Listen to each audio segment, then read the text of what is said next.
From the color-swapped player sprites in Pokémon Crystal to the hidden FireRed and LeafGreen items buried so deep most players never find them, every generation has details that slipped past almost everyone.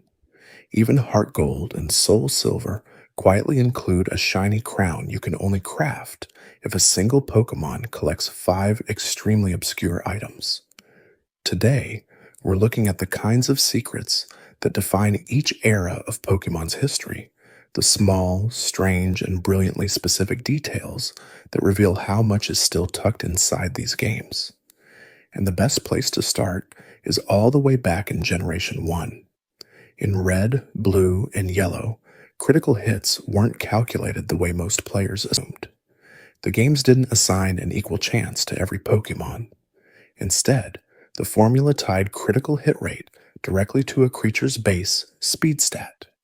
Faster Pokemon, like Alakazam and Starmie, landed critical hits far more often than slower ones, sometimes reaching rates above 25%.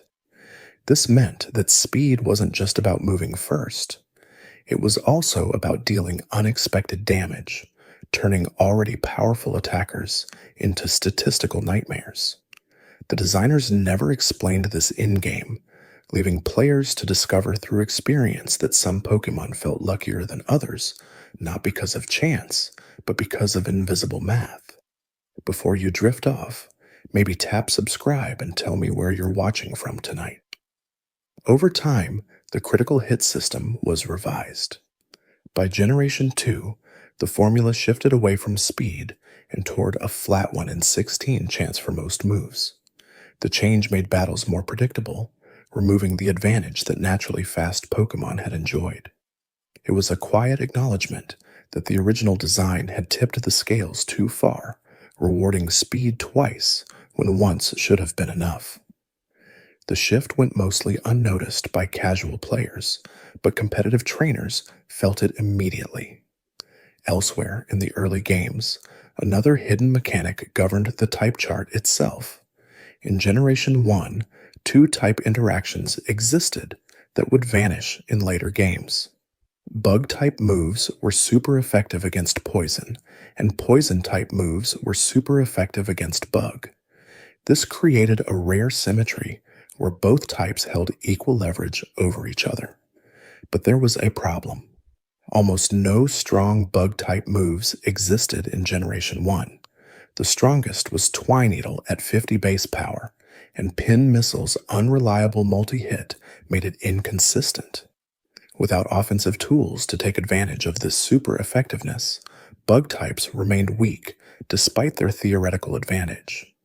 The designers corrected this imbalance in Generation 2 by removing the interaction entirely, rewriting the type chart to reflect what players had already experienced. That bug types, no matter the theory, simply weren't threats. Behind that change was a development philosophy rooted in observation. Game Freak didn't always plan mechanics years in advance. Sometimes they watched how players interacted with systems and adjusted accordingly. The bug poison interaction was one example. Another came in the form of the special stat. In Generation 1, special attack and special defense were combined into a single value. Pokemon with high special could hit hard and tank special moves equally well. This created an imbalance where creatures like Alakazam, Starmie, and Chansey dominated. Alakazam's 135 special made it both a cannon and a wall. Chansey's immense HP, combined with high special, made it nearly impossible to take down with special attacks. The developers recognized this created a narrow competitive field and split the stat in Generation 2, allowing for more nuanced design. Some Pokemon could hit hard but fell quickly. Others endured but couldn't retaliate. The change expanded strategic depth across the entire series. Not every hidden feature was about balance. Some existed purely as leftover quirks from how the games were programmed. In Generation 1, if a player saved their game inside an elevator and reloaded, The game failed to register which floor they were on. It defaulted to the first floor every time. This wasn't intentional design.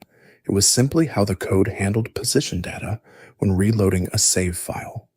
The game stored the player's X and Y coordinates, but not their Z axis, which tracked elevation.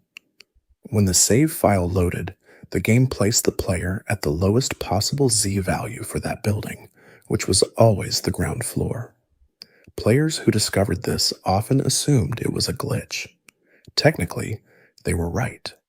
But it was a harmless one, the kind of oversight that slipped through because no one thought to test saving in an elevator during development. The earliest Pokémon games were built by small teams working with severe hardware limitations. The Game Boy's cartridge space was so constrained that every kilobyte mattered. Programmer Shigeki Morimoto famously squeezed Mew into the game by finding unused space left over after debugging tools were removed.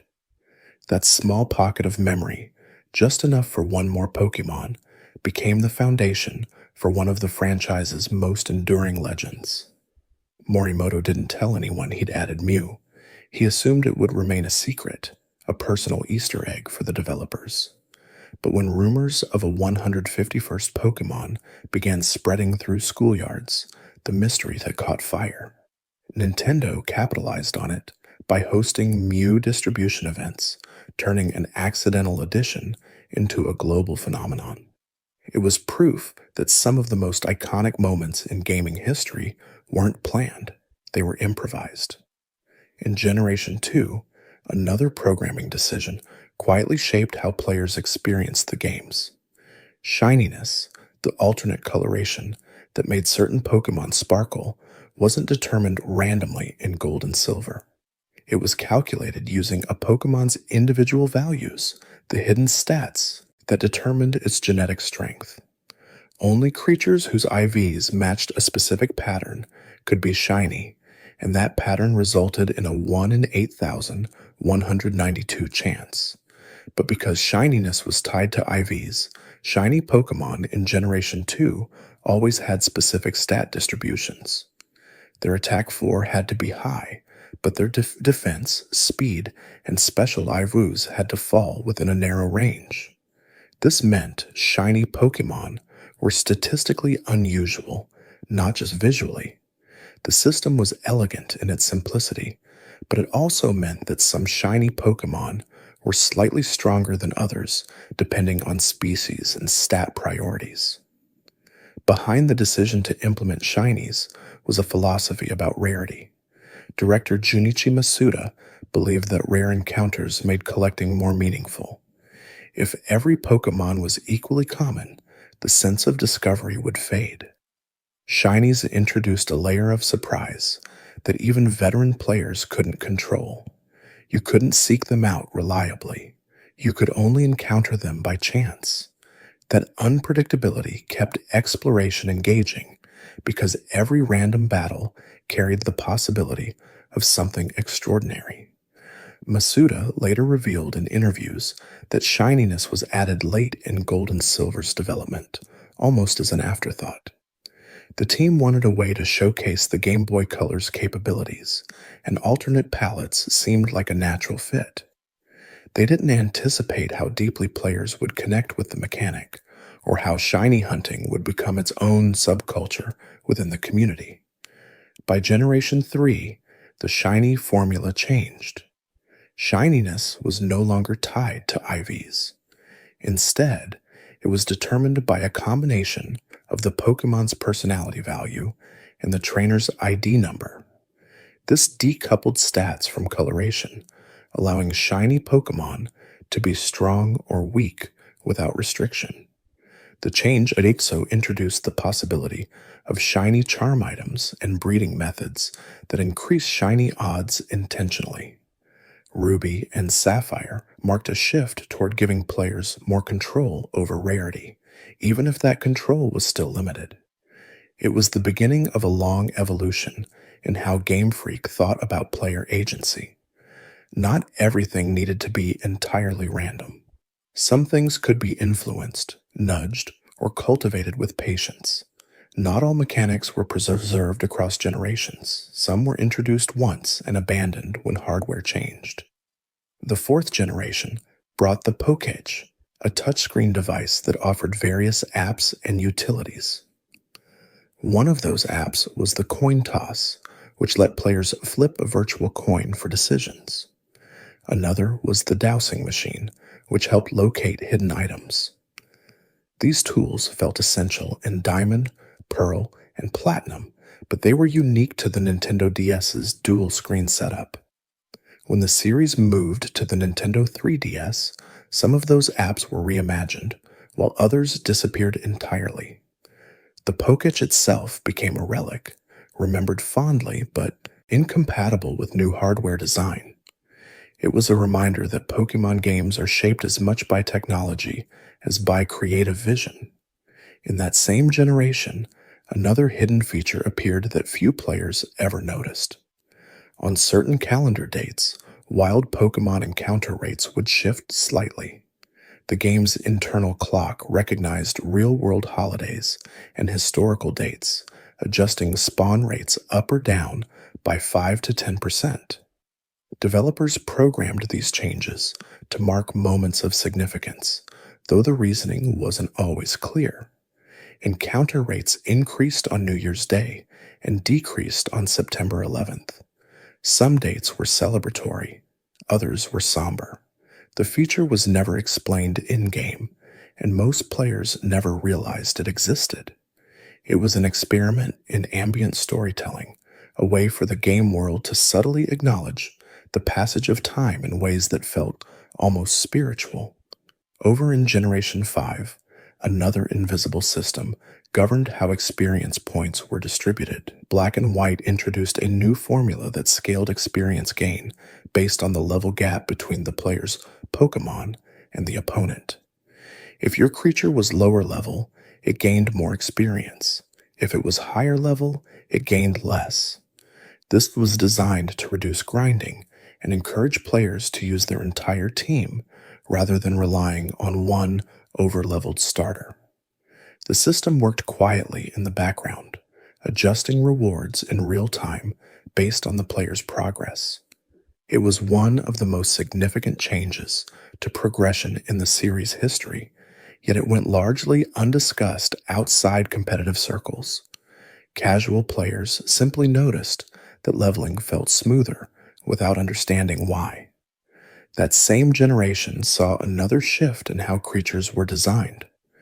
Unova was the first region to feature no returning Pokémon in the main story.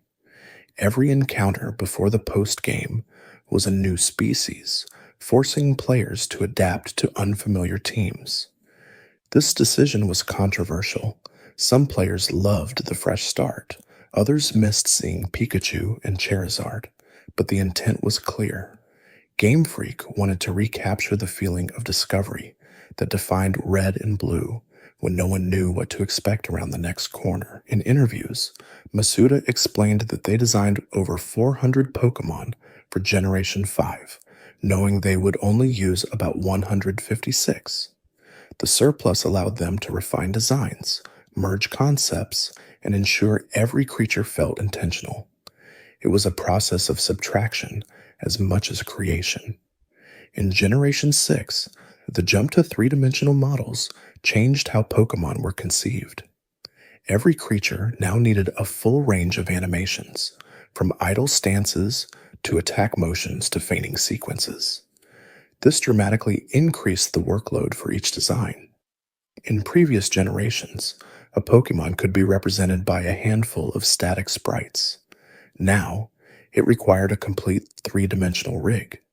The shift influenced which species were included and how they moved. Some older Pokémon had to be reimagined entirely because their sprite designs didn't translate well to 3 dimensions. Skarmory's wings, for instance, were flatter and sharper in 3-dimensional space. Steelix's segments moved with a fluidity that sprites couldn't convey. These changes were subtle but significant, altering how players perceived creatures they thought they knew. Another feature introduced in X and Y was the Fairy type, the first new type added since Generation 2.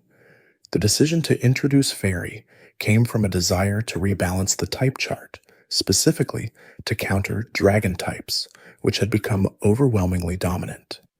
Fairy gave a defensive answer to Dragon's offensive strength, while also creating new weaknesses for fighting and dark types.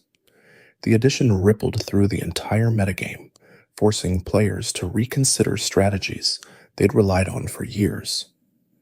Some Pokémon retroactively gained the Fairy type, like Clefairy and Jigglypuff, recontextualizing their identities.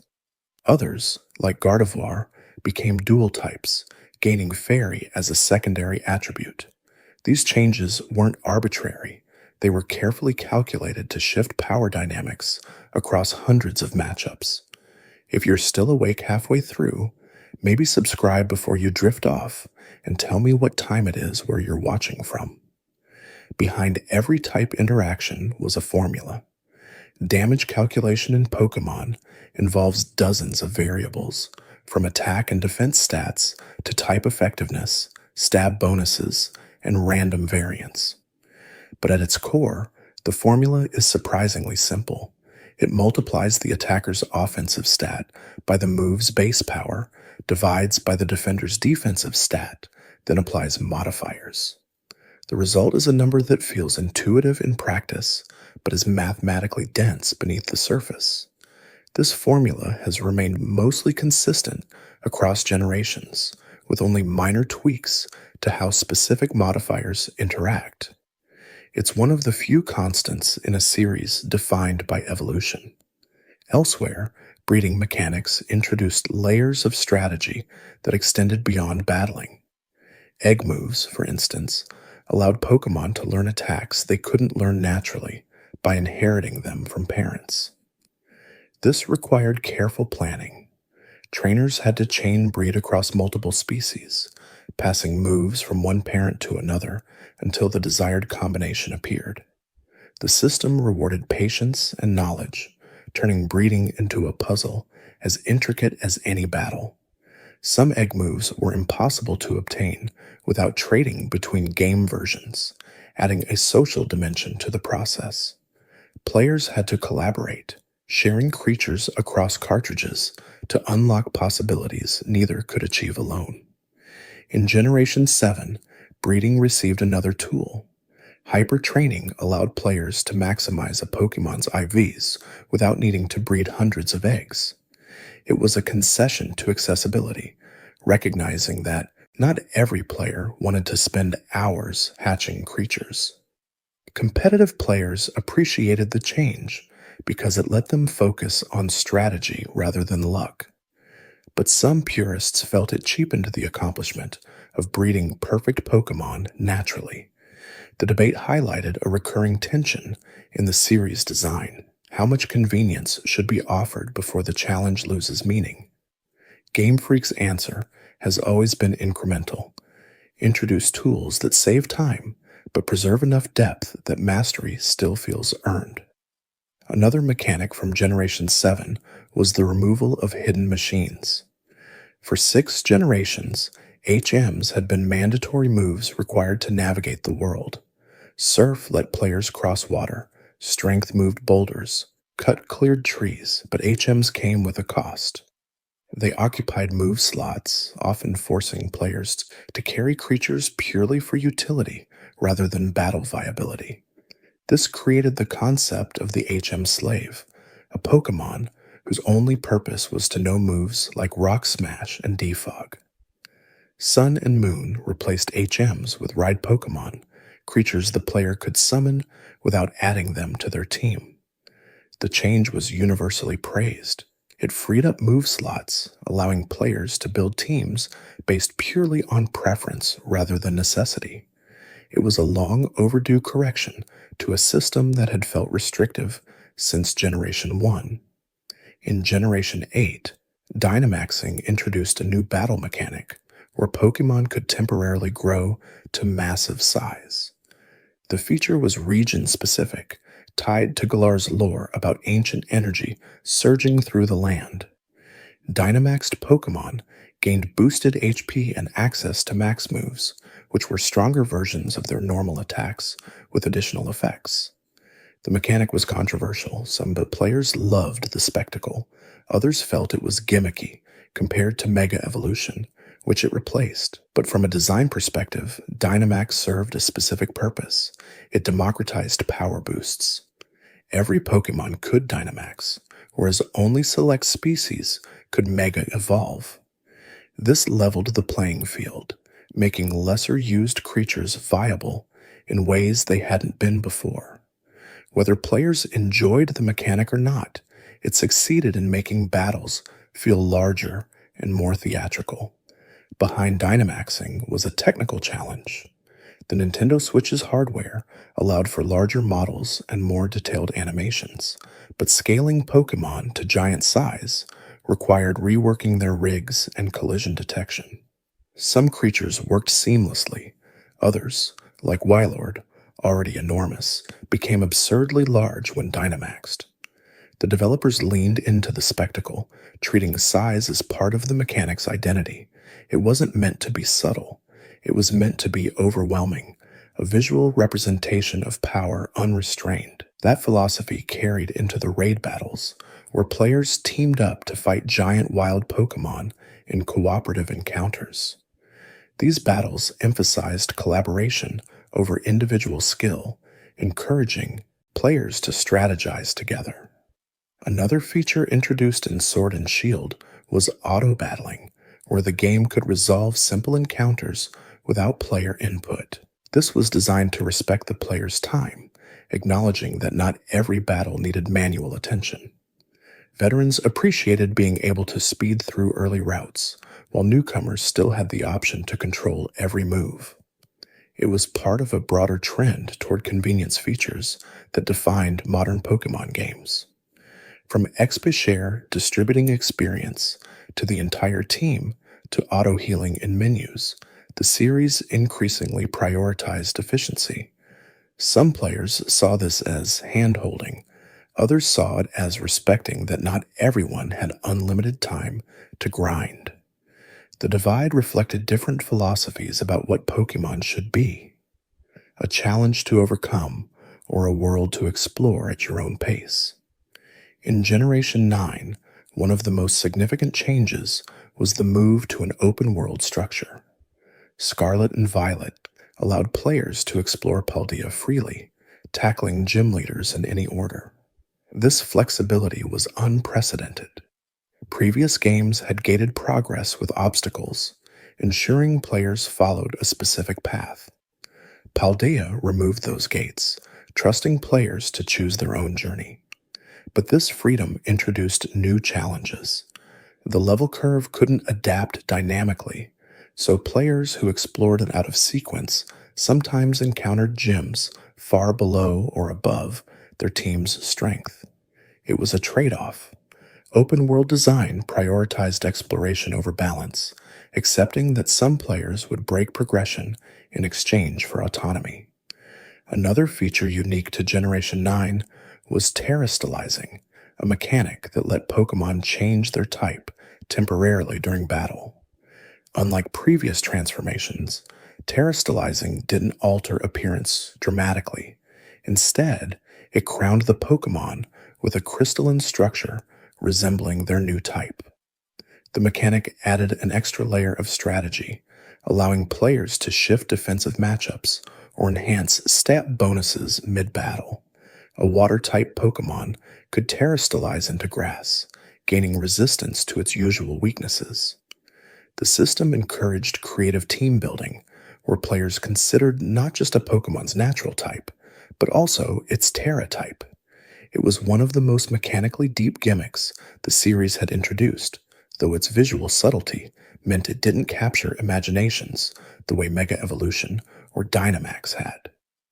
Elsewhere in Paldea, the games had introduced sandwich making as a mechanic tied to catching and battling. By crafting specific sandwiches, players could boost encounter rates for certain types or increase shiny odds temporarily. The system was quirky, almost whimsical, but it served a purpose. It gave players something tangible to do between battles, a quiet ritual that made exploration feel more lived in. Sandwiches also tied into the game's emphasis on food and culture, reflecting how Paldea's design drew inspiration from Mediterranean regions where meals are social events. It was a small detail, but it added texture to the world, making it feel less like a series of battle arenas and more like a place people actually inhabited. Over time, one constant across all generations has been the Pokédex itself. In every game, the Pokédex entries offer snippets of lore that range from charming to unsettling. Some entries describe behavior. Pidgey flocks in forests, Rattata gnaws on anything. Others hint at darker truths. Cubone wears its mother's skull. Dryfloon abducts children. These entries aren't always consistent across games, and some contradict each other entirely, but they serve a narrative purpose. They make the world feel inhabited by creatures with histories and instincts beyond what the player sees. The Pokédex is one of the few places where the games allow themselves to be strange, even eerie, without needing to explain everything. In Generation 2, the Pokédex entries for Slowbro mentioned that it could devolve back into Slowpoke if the shelter on its tail let go.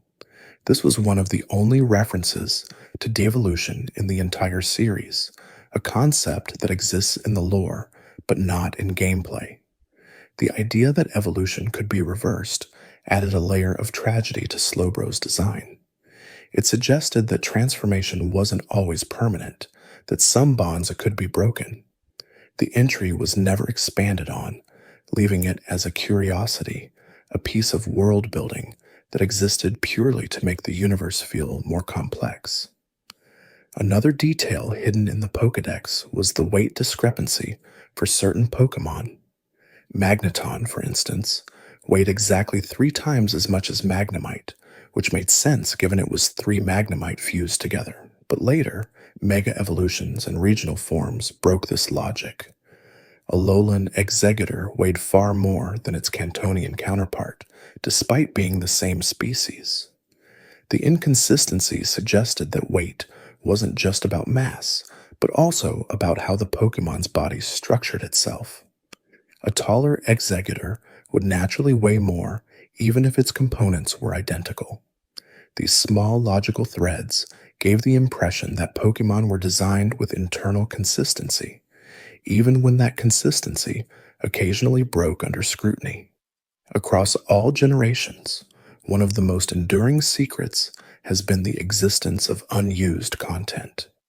Every game contains data for Pokémon, moves, and items that never appeared in the final release. Some were cut due to time constraints. Others were deemed too unbalanced or thematically inconsistent. In Generation 1, an ability called Cacophony existed in the code, but was never assigned to any Pokémon. It functioned identically to Soundproof, blocking sound-based moves. Why it was created and then abandoned remains unclear. Perhaps the developers felt Soundproof was sufficient, or perhaps they planned a Pokémon to use it and later scrapped that creature. Either way, Cacophony became a ghost in the machine, a reminder that game development is as much about what gets removed as what gets included. Another piece of cut content involved Light type, a proposed 18th type that was considered during the early development, but never implemented. According to interviews, Light type was intended to counter Dark type, much like Fairy eventually did. But the developers couldn't settle on how it would interact with other types, and the concept was shelved. Years later, Fairy fulfilled a similar role, though its identity leaned more toward whimsy than illumination. The existence of Light type in early planning documents suggested that type chart design was never static. It was constantly evolving, shaped by trial and error as much as creative vision. In Generation 4, Another hidden detail appeared in the battle frontier. Certain trainers used Pokemon with illegal move combinations, moves they couldn't learn through normal gameplay. This was intentional. The developers wanted the battle frontier to feel challenging, even unfair, pushing players to their limits. Giving AI trainers access to impossible movesets was one way to achieve that. But it also created frustration, because players knew they were fighting opponents who didn't play by the same rules. It was a microcosm of a larger tension in game design. How much should AI be allowed to cheat before it stops feeling like a fair challenge and starts feeling like a rigged system? Over in Generation 5, the Dream World introduced hidden abilities, alternate versions of a Pokemon's standard ability that could only be obtained through special methods. These abilities often changed how a creature functioned entirely. Drought Ninetales turned it into a weather setter. Drizzle Politoed did the same for rain teams. Hidden abilities added another layer of complexity to team building, but they also created barriers. If you couldn't access the dream world or didn't participate in events, you were locked out of certain strategies. The system eventually evolved into simpler methods like raids and breeding, but for a time, hidden abilities represented a divide between dedicated players and casual ones. Another mechanic introduced in Generation 5 was the rotation battle, a format where 3 Pokemon were on the field, but only one could act per turn. Players could rotate their active Pokemon without using a turn, creating a dynamic where prediction mattered as much as raw power. The format never caught on outside Japan, and it was quietly phased out in later generations. But it represented an experimental phase in Pokemon's design, where Game Freak was willing to try unconventional battle formats to see what resonated. Not every experiment succeeded, but each one taught the developers something about what players wanted from combat. Elsewhere, a hidden feature tied move accuracy to in-battle conditions in ways most players never noticed. Blizzard, for instance, never missed during hail. Thunder never missed during rain. These interactions rewarded players who built around weather teams, creating synergies that felt powerful without being overpowered. But they also required knowledge that wasn't explicitly taught. The game hinted at these mechanics through NPC dialogue, but it never laid them out comprehensively. Players who discovered these interactions felt like they'd uncovered secrets, which was likely the intent. Pokemon has always rewarded curiosity, offering layers of depth for those willing to dig beneath the surface. In Generation 7, another subtle change affected how legendary Pokemon were distributed. For the first time, multiple legendaries could be caught in a single playthrough without needing events or trading. Ultra Space allowed players to encounter creatures from previous generations, making them accessible in ways they never had been before. This shift reflected a philosophy that legendary Pokemon shouldn't be locked behind real-world events. They should exist within the game's world, waiting to be discovered. It was a move towards self-contained design, where everything a player needed was available through exploration rather than external promotion. Another detail from that generation involved the Ultra Recon Squad, NPCs who provided lore about Ultra Beasts and alternate dimensions. Their dialogue hinted at a larger multiverse, where countless versions of the Pokemon world existed in parallel. This wasn't just flavor text, it was world building that laid groundwork for future games. Sword and Shield's Dynamax Adventures pulled from this concept, as did Legends Arceus' portrayal of ancient Sinnoh. The idea that Pokemon existed across time and space became a recurring theme, one that allowed the series to justify regional variants, alternate timelines, and divergent evolutions. It was lore that served gameplay, giving developers narrative justification for mechanical experiments. In Generation 8, Another hidden feature appeared in the form of marks, special titles that wild Pokemon could carry when caught. These marks had no gameplay impact, but added personality. A Rookidee caught in the morning might have the early bird mark.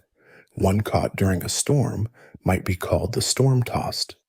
Players who cared about customization appreciated marks, while others ignored them entirely. It was an optional layer of flavor, the kind of detail that didn't need to exist, but made the world feel richer for those who noticed. Across all generations, one recurring theme has been the invisible hand of RNG, the random number generator that governs chance. Critical hits, accuracy checks, secondary effects, shiny encounters, all of these are determined by RNG. But RNG isn't truly random. It's pseudo-random, generated by algorithms that produce sequences of numbers that appear random but are actually deterministic. In early games, the RNG could be manipulated by timing inputs precisely, allowing players to control outcomes that were supposed to be unpredictable.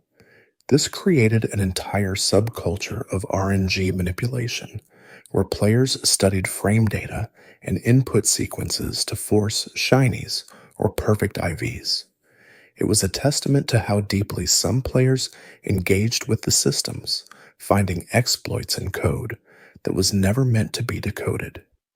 Another constant across generations has been the relationship between Pokemon and their trainers. Friendship, introduced in Generation 2, quantified this bond as a hidden stat that affected evolution and in-battle performance. High friendship could cause Pokemon to endure attacks that should have knocked them out, or shrug off status conditions through sheer willpower. These moments weren't guaranteed, but when they happened, they felt meaningful. They suggested that the bond between trainer and Pokemon mattered, not just narratively, but mechanically. It was one of the few times the games explicitly rewarded care and attention, turning an invisible relationship into a tangible advantage. In Generation 4, the introduction of Amy let players interact with their Pokemon directly, petting them and feeding them treats. This system later evolved into Pokemon Refresh in Generation 7 and Camping in Generation 8. Each iteration refined the concept, making interactions feel more personal. Pokemon would react differently based on their species and personality. Some loved being petted, others preferred treats. These small touches added emotional weight to the player's relationship with their team, transforming creatures that were once just battle tools into companions with preferences and quirks. One detail that carried through every generation was the way rival characters evolved. Blue in Generation 1 was antagonistic, mocking the player at every turn. Silver in Generation 2 was angry, driven by a need to prove himself. Later, rivals like Hau and Hop were friendlier, treating the player as a companion rather than a competitor. This shift reflected changing attitudes about conflict in games. Game Freak wanted rivals who challenged the player without creating animosity. Some fans missed the bite of early rivals, feeling newer ones lacked edge. Others appreciated the warmth, seeing it as a more mature approach to storytelling. The debate highlighted how even small design choices shaped player experience in profound ways. In Generation 9, the professors themselves became central to the story in ways they hadn't been before. Sada and Turo weren't just quest givers. They were tragic figures, driven by obsession to create a paradise that ultimately consumed them. Their story was darker than most Pokemon narratives, exploring themes of ambition, loss, and the cost of chasing impossible dreams. It was a reminder that Pokemon, despite its reputation as a children's series, has always been willing to explore heavier themes when the story called for it. Another recurring element across generations has been the presence of ghost stories. From the ghost girl in X and Y who appears in an elevator, to the haunted house in Omega Ruby and Alpha Sapphire, to the old chateau in Diamond and Pearl, the series has always included moments that feel unsettling. These encounters serve no gameplay purpose. They don't reward the player with items or experience. They exist purely for atmosphere, proving that not everything in Pokémon needs a mechanical justification. Sometimes a detail can exist simply to make the world feel stranger, more layered, more real. Throughout the series, music has also carried hidden significance. Lavender Town's theme in Generation 1 was famously eerie, using dissonant tones that made the location feel haunted. Later games would reference this musically, incorporating motifs from Lavender Town into other ghost-type areas. The soundtrack became a thread connecting regions across time, reminding players that the world of Pokémon was continuous even when traveling to entirely new places. Composers like Junichi Masuda and Shota Kageyama understood that music wasn't just background, it was part of the world's identity, shaping how players felt about the spaces they explored. In Generation 5, Driftveil City's theme became infamous for being one of the most beloved tracks in the series, blending jazz and folk influences into something that felt both nostalgic and fresh. The music defined the location, making it memorable even though nothing particularly significant happened there. It was proof that atmosphere could carry as much weight as story or gameplay. Players remembered places not because of what they did there, but because of how those places made them feel. Another hidden detail that spanned generations was the way certain Pokémon cries were reused or altered. In Generation 1, several cries were variations of each other, modified in pitch or speed to create distinct sounds without requiring entirely new audio files. Charizard and Rhyhorn shared a base cry, as did Poliwag and Ditto. This was a necessity due to cartridge limitations, but it also created an invisible connection between species. Players who listened closely could hear echoes of one Pokémon in another, suggesting a shared origin or evolutionary link that the games never made explicit.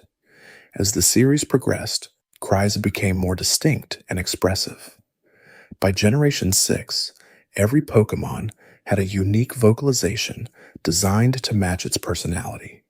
Pikachu, famously, received a voice in X and Y, speaking its name aloud instead of using a digital cry. This change was divisive. Some players loved the anime reference. Others felt it broke immersion, treating Pokémon like characters rather than creatures. The decision reflected an ongoing tension in the series. How much should Pokémon feel like animals, and how much should they feel like people? The answer has never been consistent, and perhaps that ambiguity is intentional. In Generation 2, the introduction of breeding brought another layer of strategy through egg groups. Pokémon could only breed with others in compatible groups, creating a web of genetic possibilities. Some Pokémon belonged to multiple groups, acting as bridges that allowed moves to transfer between otherwise incompatible species. This system rewarded knowledge and experimentation. Players who understood egg groups could create movesets impossible to obtain naturally. It was one of the most complex systems ever introduced, yet the games explained almost none of it. Players had to discover the rules through trial and error or by consulting external resources. That lack of hand-holding made mastering the system feel like an accomplishment. In Generation 3, the introduction of natures added another variable to breeding. Each nature boosted one stat by 10% and lowered another by the same amount. With 25 possible natures, finding the right one for a given strategy became its own challenge. Some natures were universally useful, others were only valuable in niche builds. The system encouraged players to think not just about which Pokémon to use, but how to optimize them. A Pokemon with the wrong nature could underperform even if everything else was perfect. This added depth without overwhelming casual players who could ignore natures entirely and still enjoy the game. Another mechanic introduced in Generation 3 was abilities, passive effects that activated automatically during battle. Abilities like Intimidate lowered the opponent's attack when the Pokemon entered the field. Levitate granted immunity to ground-type moves. Abilities transformed how Pokemon functioned, making some species viable purely because of their ability. Azumarill, for instance, became a powerhouse in later generations thanks to Huge Power, which doubled its attack stat. Without that ability, it would have remained a middling water type. Abilities proved that identity wasn't just about stats or moves. Sometimes, a single passive effect could redefine a creature entirely. In Generation 6, Mega Evolution expanded on abilities by giving Pokemon temporary transformations during battle. Mega Evolutions changed stats, abilities, and sometimes even types, turning familiar creatures into something new. The mechanic was beloved for giving older Pokemon like Mawile and Beedrill relevance in competitive play. But it also created imbalance. Pokemon that received Mega Evolutions were used far more often than those that didn't, narrowing the meta. Game Freak eventually moved away from Mega Evolution, replacing it with regional forms and Dynamaxing, but the mechanic left a lasting impact. It proved that transformation could be temporary, that power didn't need to be permanent to feel significant. In Generation 7, Z-moves offered another approach to temporary power boosts. Unlike Mega Evolution, any Pokemon could use a Z-move as long as it held the corresponding crystal. This democratized access, ensuring that every species had a moment to shine. Z-moves were also flashy, featuring elaborate animations that turned battles into spectacles. But the mechanic had a weakness. Each Pokemon could only use one Z-move per battle, making timing crucial. Use it too early, and you waste it. Use it too late, and you miss the opportunity. That decision-making added tension, transforming battles into games of prediction and patience. Another feature unique to Generation 7 was the removal of HMs, replaced by Ride Pokemon that could be summoned without occupying team slots. This change was universally praised, freeing players from the burden of carrying utility Pokemon. It also allowed the games to design more elaborate traversal challenges without worrying about whether players had the right moves. Surf, Fly, and Rock Climb became actions rather than attacks, decoupling exploration from combat. The change made teams more flexible, letting players focus on strategy rather than necessity. In Generation 8, the wild area introduced open-world elements for the first time. Players could explore a large, interconnected space where wild Pokemon roamed freely. Weather changed dynamically, affecting which species appeared. The wild area felt alive in ways previous routes hadn't, creating a sense of discovery that harkened back to the series' earliest days. But it also exposed limitations. The Switch's hardware struggled with pop-in and frame drops, reminding players that ambition and execution don't always align. Despite its flaws, the wild area was a glimpse into the series' future, a proof of concept for the open-world design that would define Generation 9. In Generation 9, the fully open world of Paldea removed almost all barriers to exploration. Players could approach objectives in any order, creating a non-linear experience unprecedented in the series. This freedom was exhilarating for some and disorienting for others. Without clear guidance, players had to decide their own path, which meant some encountered challenges far beyond their level, while others steamrolled content meant to be difficult. The uneven difficulty was a trade-off, a consequence of prioritizing freedom over structure. But it also meant every player's journey felt unique, shaped by the choices they made rather than the path the game prescribed. Another constant throughout the series has been the way Game Freak approaches item design. Held items, introduced in Generation 2, added strategic depth by giving Pokémon passive bonuses during battle. Leftovers restored HP each turn. Choice Band boosted attack, but locked the holder into one move. These items transformed team building, creating trade-offs that rewarded careful planning. A Pokémon holding a choice scarf could outspeed opponents, but lost flexibility. One holding a life orb dealt more damage, but took recoil. The system was elegant because it forced decisions. Every held item slot represented an opportunity cost, a choice between immediate power and long-term sustainability. In Generation 3, berries became another layer of held item strategy. Some berries restored HP when it dropped below a threshold. Others cured status conditions or reduced super effective damage.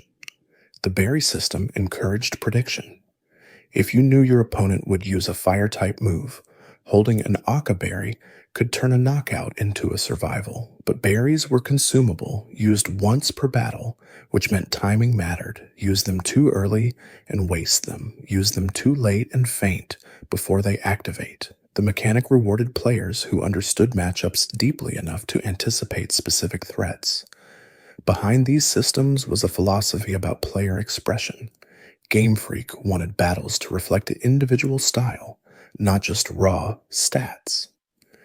Two players could use identical Pokémon, but achieve different results based on item choices, move selections, and timing. This made competitive play feel personal, turning mirror matches into tests of creativity rather than coin flips. The best players weren't just those with the strongest teams. They were those who understood how to leverage small advantages into decisive wins. In Generation 4, another hidden mechanic appeared in the form of battle properties. Moves like Stealth Rock set up entry hazards that damaged Pokémon as they switched in. This created a new phase of battle, focused on field control rather than direct damage. Removing hazards required dedicating a move slot to Rapid Spin or Defog, which meant giving up offensive coverage. The strategic tension between setting hazards, removing them, and working around them defined competitive play for years. It also created the role of the lead Pokémon, creatures designed specifically to set up hazards before fainting. These specialists rarely won battles themselves, but they shaped the conditions that allowed their teammates to succeed. Another detail from that generation involved the global trade station, which let players trade Pokémon online without needing to coordinate directly. The GTS was revolutionary because it removed barriers to completing the Pokédex. Players could request specific species and wait for someone to fulfill the trade. But the system also had flaws. Impossible requests like level 9 Arceus clogged the listings, and there was no way to verify whether a Pokémon was legitimate before trading. Despite these issues, the GTS represented a shift toward global connectivity, treating Pokémon as a worldwide community rather than isolated cartridges. In Generation 5, the introduction of the Battle Subway and later the Battle Maison in Generation 6 provided structured competitive environments for single-player modes. These facilities featured AI trainers with optimized teams that followed different playstyles. Some used weather strategies. Others focused on Trick Room or baton pass chains. Facing these teams taught players about advanced strategies without requiring them to battle other people. It was education disguised as challenge, a way to prepare players for online competition while keeping the experience accessible. Another feature from Generation 5 was the seasonal cycle. Routes changed appearance and available Pokémon based on the real-world calendar. Deerling and Sawsbuck shifted forms to match the season. Certain areas became accessible only during specific months. The system made the world feel temporally alive, as if it existed independent of the player's progress. But it also created frustration. If a player wanted a specific seasonal form, they had to wait months or adjust their system clock. The feature was ambitious, but ultimately too restrictive, and it was quietly dropped in later generations. Elsewhere in Unova, the games introduced the medal system, a series of achievements that tracked player accomplishments. Medals rewarded everything from defeating a certain number of trainers to walking a specific distance. They had no gameplay impact, but appealed to completionists who wanted to master every aspect of the games. The system was expanded in later generations as the player searched system's accomplishments and eventually evolved into the challenges and ribbons found in modern games. It was an acknowledgement that players derive satisfaction from different sources. Some want to battle, others want to explore, still others want to collect and complete. In Generation 6, another subtle change affected how experience was distributed. The XP share, previously a held item that split experience between two Pokémon, became a key item that distributed experience to the entire party. This change was controversial. Supporters argued it reduced grinding and let players use more diverse teams. Critics felt it made the games too easy, removing the challenge of managing levels. Game Freak's response was to make the XP share toggleable, allowing players to choose their preferred difficulty. Later games would make it mandatory, reflecting a design philosophy that prioritized accessibility over challenge.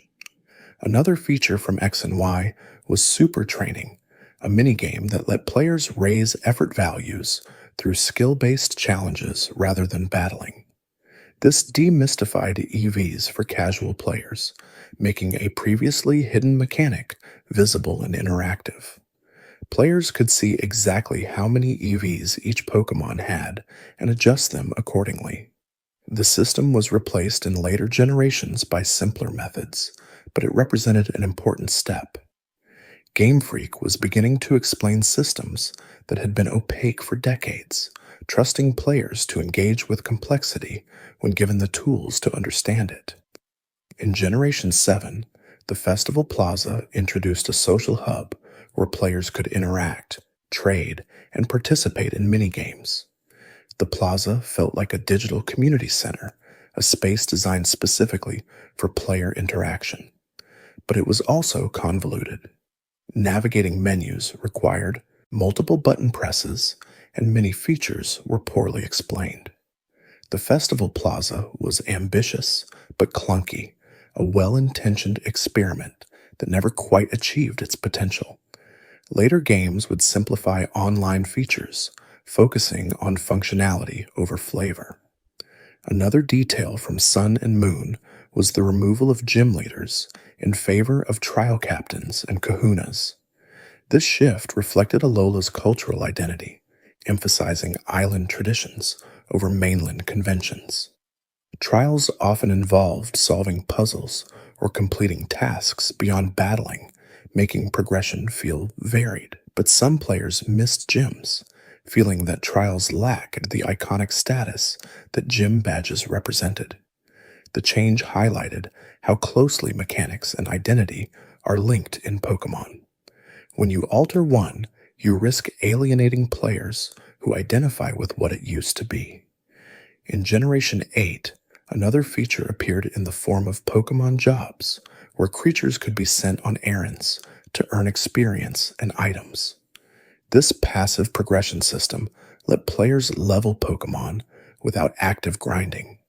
It was particularly useful for filling out the Pokédex, letting underleveled creatures catch up while the player focused on other tasks. The feature was expanded in Generation 9 with Let's Go mode, where Pokémon could auto-battle wild encounters while following the player. These systems reflected a broader trend toward respecting player time, acknowledging that not everyone wants to spend hours grinding levels. Another innovation from Sword and Shield was the ability to change a Pokemon's nature using mints. Previously, natures were fixed upon encounter, meaning players had to catch or breed dozens of the same species to find the right one. Mints didn't change the nature itself, but altered its stat effects, functionally achieving the same result. This quality of life improvement saved countless hours, letting players focus on strategy rather than RNG. It was part of a philosophy shift where Game Freak began removing barriers to competitive play, making it easier for casual players to build optimized teams. In Generation 9, another hidden detail involved how shiny Pokemon appeared in the overworld. Unlike previous games, where shinies were revealed during battle, Scarlet and Violet displayed them directly in the field. This created moments of spontaneous discovery where players would stumble upon a shiny without expecting it. The lack of audio cues meant players had to stay visually attentive, turning exploration into a constant state of awareness. Some players loved this change, feeling it made shinies feel more organic. Others missed the dramatic sparkle reveal, which had become iconic. Another feature unique to Paldea was the picnic system, which let players set up camps anywhere in the open world. Picnics weren't just aesthetic, they were functional, allowing players to make sandwiches that boosted encounter rates and create eggs through breeding. The system made the world feel more inhabited, as if trainers actually lived in it, rather than just passing through. It also encouraged exploration, because different locations offered different scenic views for picnics. The feature was small but meaningful, adding texture to a world that could otherwise feel empty between encounters. Throughout the series, another recurring element has been the way legendaries are framed narratively. In early generations, legendaries were mysterious beings encountered late in the game with minimal explanation. Mewtwo waited in a cave, silent and hostile. The legendary birds roosted in remote locations, guarding nothing. Later games gave legendaries more context. They became central to the plot, often requiring the player to stop villains from misusing their power. This shift made legendaries feel more important, but also less mysterious. When every legendary has a detailed backstory, none feel truly unknowable. In Generation 4, the creation trio of Dialga, Palkia, and Giratina represented time, space, and antimatter, respectively. Their designs reflected these concepts. Dialga's body incorporated clock imagery. Palkia's shoulders resembled pearls, a reference to space's curvature. Giratina existed in a distorted dimension, emphasizing its role as a counterbalance. These legendaries weren't just powerful Pokémon, they were cosmological forces, beings whose existence shaped reality itself. The lore surrounding them was dense, pulling from creation myths and theoretical physics in equal measure. In Generation 5, the Tao trio of Reshiram, Zekrom, and Kyurem explored duality and balance. Reshiram represented truth, Zekrom represented ideals, and Kyurem was the husk left when the original dragons split. The games built an entire narrative around these concepts, with the player forced to choose which philosophy they aligned with. It was one of the most thematically ambitious stories in the series, treating legendary Pokémon as embodiments of abstract principles rather than just rare creatures. In Generation 6, Xerneas and Yveltal represented life and death, while Zygarde maintained balance between them. The trio's dynamics were straightforward, but effective, creating a clear narrative hierarchy. Xerneas gave life, Yveltal took it, and Zygarde ensured neither dominated. This simplicity made the legendaries feel mythic, like figures from ancient stories told around fires. Later games would complicate legendary lore further, but Generation 6's approach remained among the most elegant. In Generation 7, The Ultra Beasts challenged what a legendary Pokemon could be. They weren't native to the Pokemon world. They were invaders from other dimensions, creatures with alien designs and incomprehensible motivations. Some looked vaguely humanoid, others defied categorization entirely. The Ultra Beasts proved that Pokemon didn't need to follow established design conventions. They could be strange, unsettling, even grotesque, as long as they felt intentional. This opened creative space for future games to experiment with forms that broke traditional expectations. In Generation 8, Eternatus represented a cosmic threat, a being from space that nearly destroyed Galar millennia ago.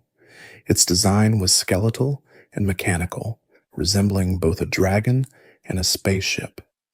The fusion felt appropriate for a creature that existed between natural and artificial. Eternatus also had a second form, Eternamax, which was so large it couldn't be used in normal battles. This form existed purely for spectacle, a demonstration of power that players could witness but not control.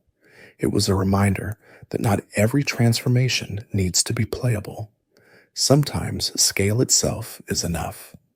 In Generation 9, the Treasures of Ruin represented sealed calamities, Pokemon born from human greed and violence. Each was imprisoned in a shrine, requiring the player to remove stakes that held them captive. The lore surrounding them was darker than usual, emphasizing consequence and responsibility. These weren't benevolent legendaries protecting the world. They were threats that humanity had created and barely managed to contain. The narrative treated them with appropriate gravity, making their eventual capture feel less like victory and more like containment. Another recurring theme across generations has been the relationship between technology and nature. In Generation 3, Team Magma and Team Aqua wanted to expand land and sea respectively, believing they could improve the world through environmental manipulation. Their plans nearly destroyed Hoenn, proving that good intentions without foresight lead to catastrophe. In Generation 4, Team Galactic sought to erase the current world and create a new one free from spirit and emotion. Their plan was nihilistic, driven by Cyrus's belief that the world was fundamentally flawed. These narratives explored how ideology, when taken to extremes, becomes destructive regardless of its original merit. In Generation 5, Team Plasma presented a moral quandary. They argued that capturing Pokemon was unethical, that trainers were exploiting creatures for personal gain. The games treated this argument seriously, forcing players to question their own actions. But Plasma's true leaders were hypocrites, using liberation rhetoric to seize power. The twist highlighted how noble causes can be weaponized by those without genuine conviction. It was one of the series' most mature storylines, acknowledging that even well-meaning movements can be corrupted. In Generation 7, the Ether Foundation appeared benevolent, rescuing injured Pokemon and funding conservation efforts. But their leader, Lusamine, was obsessed with Ultra Beasts to the point of madness. She neglected her children and twisted the Foundation's mission to serve her fixation. The story explored how trauma and obsession can warp even the most well-intentioned individuals, making Lusamine tragic rather than purely villainous. She wasn't evil, she was broken, and her brokenness endangered everyone around her. In Generation 8, Chairman Rose genuinely wanted to solve Galar's energy crisis, but his impatience led him to awaken Eternatus prematurely. His plan was rational. Galar would run out of power in 1,000 years, and acting now seemed prudent. But his refusal to wait even one more day demonstrated how urgency can cloud judgment. Rose wasn't malicious. He was short-sighted, unable to see that timing mattered as much as intent. His downfall illustrated how good people can cause harm when they prioritize action over consideration. Throughout the series, another subtle detail has been how buildings and architecture reflect regional identity. Kanto's structures were simple and functional, reflecting Japan's post-war industrialization. Johto blended traditional temples with modern cities, showing cultural preservation alongside progress. Hoenn featured natural formations integrated into human settlements, emphasizing harmony between civilization and environment.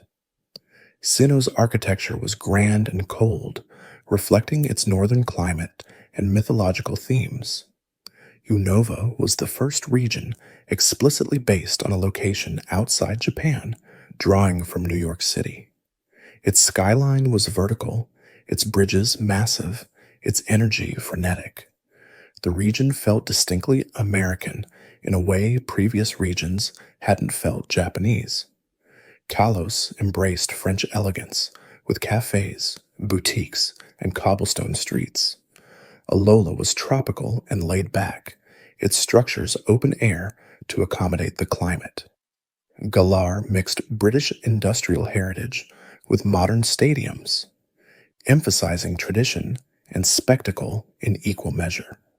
Paldea drew from Mediterranean architecture with terracotta roofs and sun-drenched plazas that encouraged gathering and conversation. These environmental details weren't just cosmetic. They shaped how players moved through space, what they noticed, and how they felt about each region. A dense forest feels different from a sprawling city, which feels different from a snow-covered mountain. Game Freak understood that world-building happens as much through design as through dialogue. Another constant has been the way music defines memory. Players remember regions not just for what happened there, but for what they heard. Route themes, city themes, battle themes, all of these became inseparable from the experience of playing. Pewter City's theme evoked small-town calm. Slateport's theme felt industrial and busy. Driftvale's theme was soulful and laid back. Each piece of music told a story about place, turning locations into characters in their own right. Composers working on Pokémon have always understood this. They've used instrumentation to convey mood, leitmotifs to create continuity, and silence to emphasize tension. Lavender Town's theme is famous because it sounds wrong, unsettling in a way that makes the player uneasy. That discomfort is intentional. The town is a graveyard, and the music reflects death's presence. Later games would return to this idea, using music to unsettle or comfort, depending on narrative need. In Generation 5, the battle theme for N incorporated elements of his room's music, creating a connection between his identity and his ideology. The theme evolved as the battle progressed, growing more intense as his convictions were challenged. This dynamic approach to music made battles feel like conversations, where sound reflected emotional state as much as action did. In Generation 7, the Ultra Beast encounter theme was alien and rhythmless, emphasizing that these creatures didn't belong. The music felt uncomfortable because it was meant to. It told players, without words, that something was fundamentally wrong about these encounters. When music can convey meaning that powerfully, it stops being accompaniment and becomes storytelling. Another detail that spans generations is the way Pokémon centers function as universal safe spaces. No matter where players go, Pokémon centers offer free healing, storage access, and a moment of respite. Their architecture varies by region, but their function remains constant. This consistency creates a sense of security, a promise that no matter how difficult the journey becomes, there will always be somewhere to recover. The nurses themselves have become iconic. Nurse Joy appears in every region, raising questions about whether they're related or if Joy is a title rather than a name. The games never clarify, leaving it ambiguous. That ambiguity is part of the charm. Pokémon centers feel mythic because they're everywhere and nowhere, institutions that transcend geography. In Generation 5, Pokemon Centers were combined with Pokemarts, streamlining functionality. This change was practical, but removed a small piece of world building. Previously, marts were separate businesses, suggesting an economy where goods and services existed independently. Combining them made the world feel slightly less lived in, as if convenience mattered more than verisimilitude. It was a minor trade-off, but it reflected how modern game design increasingly prioritizes efficiency over texture. Another recurring element has been how routes are structured. Early routes are short and simple, introducing mechanics gradually. Later routes become longer and more complex, featuring trainers with diverse strategies and wild Pokemon with broader level ranges. This pacing ensures players are never overwhelmed, but also never bored. Each route presents a slightly greater challenge than the last, creating a difficulty curve that feels natural rather than imposed. In Generation 3, weather effects were introduced as route modifiers. Rain boosted water-type moves and weakened fire-type ones. Sandstorms damaged non-rock, ground, and steel types each turn. Hail did the same, but affected different types. These effects added environmental strategy, making some routes favor certain team compositions. Players had to adapt or push through discomfort, treating weather as an obstacle to overcome. In Generation 4, the introduction of seasons expanded this concept. Routes changed appearance and accessibility based on the time of year. Autumn brought falling leaves. Winter froze ponds, creating new paths. Spring melted ice, opening areas that were blocked before.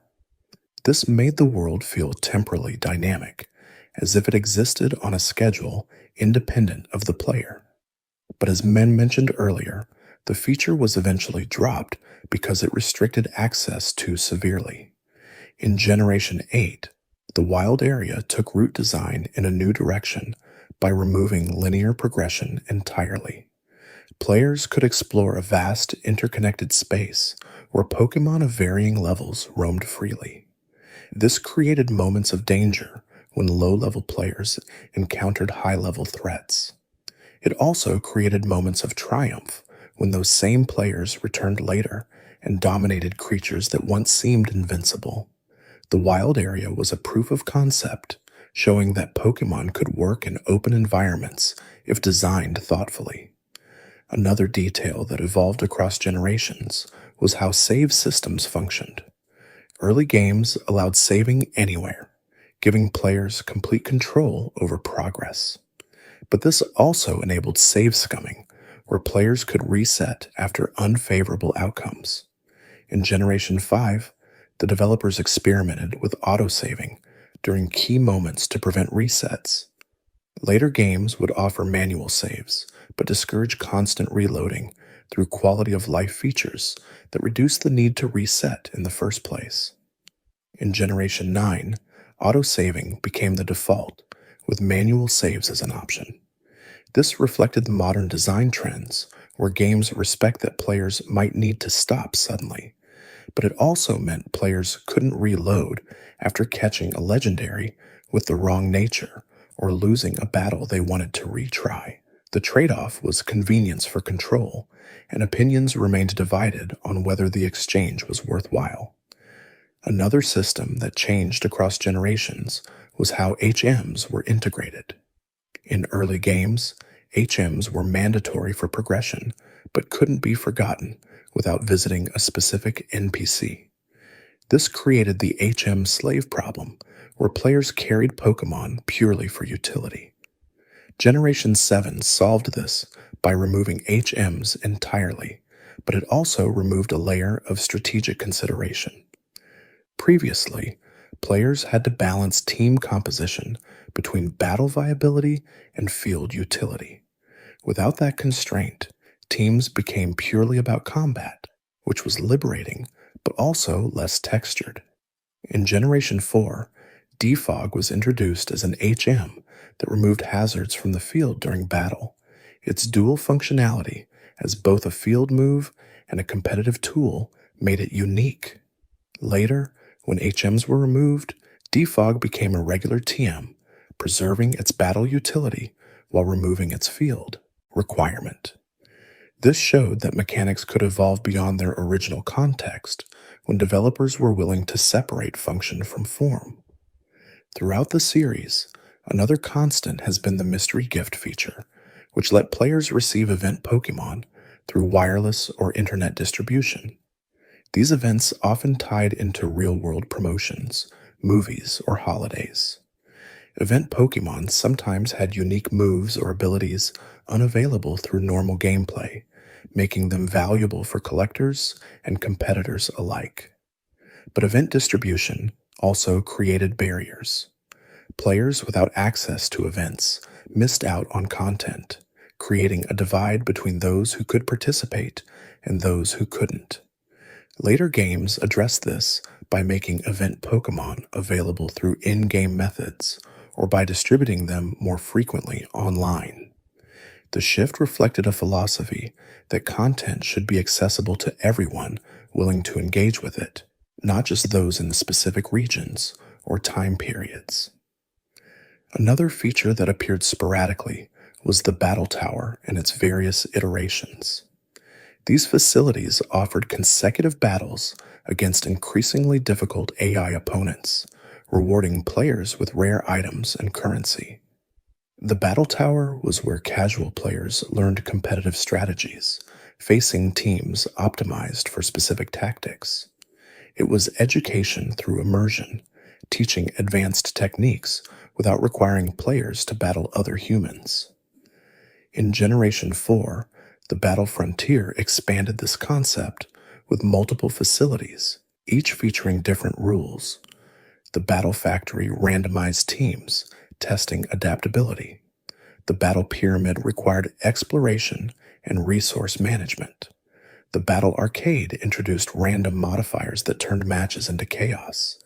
Each facility rewarded different skills, ensuring that mastery required versatility rather than specialization. In later generations, the Battle Tower was simplified, focusing purely on traditional battles without gimmicks.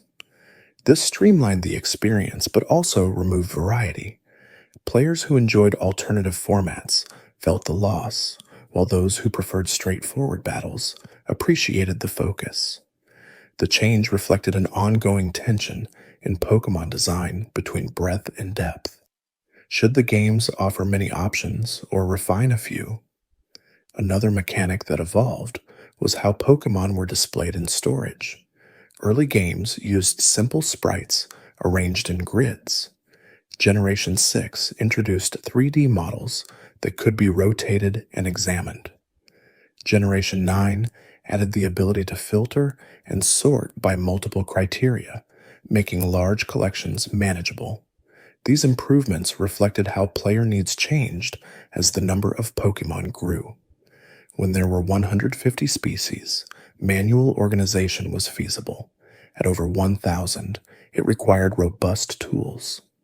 Throughout the series, another subtle detail has been how NPCs provide lore through incidental dialogue. An old man mentions a war. Hiker talks about seeing a rare Pokémon years ago. A child wonders what lies beyond the region's borders. These fragments never coalesce into a complete picture, but they suggest depth. The world feels larger than what players experience directly, as if countless stories are unfolding beyond the player's sight. In Generation 2, an NPC in Azalea Town mentions that Team Rocket was dismantled 3 years ago, confirming that gold and silver occur after Red and Blue's events. This small detail anchored the games temporally, making the world feel continuous rather than episodic. Later generations would expand on this, featuring characters from previous games and references to past events. The timeline became increasingly complex, with debates about which games occurred in parallel and which occurred sequentially. In Generation 6, the introduction of alternate timelines resolved some contradictions. The games with Mega Evolution existed in one timeline, while those without existed in another. This meta-textual solution allowed Game Freak to introduce new mechanics without worrying about continuity. It also suggested that the Pokémon multiverse was vast, containing infinite variations of familiar worlds. Another recurring element has been the role of fossils. In every region, players can revive ancient Pokémon from fossil specimens. These creatures are always part rock type, reflecting their fossilized state. But the lore suggests they weren't rock type originally. They became rock through the fossilization process, meaning revival creates hybrids of what they were and what they became. This raises uncomfortable questions about whether revived fossils are truly alive or merely approximations of life based on incomplete data. In Generation 8, fossil Pokémon were created by combining mismatched parts, suggesting that the revival process was imperfect and potentially unethical. The resulting creatures looked stitched together, Frankenstein-esque hybrids that players were encouraged to create without questioning the morality. It was one of the series' darkest implications, presented without judgment or consequence. Another detail that appeared across generations was how certain locations contain ruins of ancient civilizations. The ruins of Alph in Johto, the abyssal ruins in Unova, the ruins of conflict in Paldea all suggested that the Pokémon world had deep history, cultures that rose and fell long before the present day. These ruins were often tied to legendary Pokémon, implying that ancient peoples worshipped or feared these creatures. The connection between humanity and legendaries was old, rooted in mythology rather than science. Throughout the series, another constant has been the Pokédex itself. Professor Oak's request in Generation 1 to complete the Pokédex became the series' defining challenge. But the Pokédex entries themselves are unreliable narrators. Some describe behaviors that seem impossible, others contradict each other across generations. Magcargo's body temperature is stated to be hotter than the sun, which should incinerate everything nearby. Alakazam's IQ is listed as 5,000, which is meaningless without context. These exaggerations suggest the Pokédex entries are folklore rather than scientific observation, stories people tell about Pokémon rather than verified facts. In Generation 7, the Rotom Dex added personality to the Pokédex, turning it into a character that offered advice and commentary. This made the tool feel alive, but also intrusive. Some players enjoyed the companionship. Others found the constant interruptions annoying. The Rotom Dex was eventually scaled back in later games, appearing less frequently and offering fewer unsolicited comments. It was an example of how even well-intentioned features can become grating when implemented too aggressively. Another mechanic that persisted across generations was the daycare, where players could leave Pokémon to gain experience passively. Later, the daycare's role shifted to breeding, producing eggs rather than leveling creatures. This change made sense as leveling became easier through other methods. The daycare became a nursery, a place where new life began rather than where existing life grew stronger. In Generation 4, breeding mechanics deepened with the introduction of inherited abilities through breeding. When a female Pokémon bred, it could pass down its ability to offspring, though the chance wasn't guaranteed. This added another layer to breeding strategy, where players had to consider not just IVs and natures, but also abilities. Some abilities were only obtainable through breeding with specific parents, creating intricate chains where players had to breed across multiple species to achieve desired results. The Masuda method, named after director Junichi Masuda, was discovered in Generation 4 and offered increased shiny odds when breeding Pokémon from games of different languages. This encouraged international trading and made shiny hunting more accessible. The method wasn't explained in-game, discovered instead through player experimentation and later confirmed by Masuda himself. It represented a quiet reward for players who engaged with the global trading community, turning an already social game into something explicitly collaborative.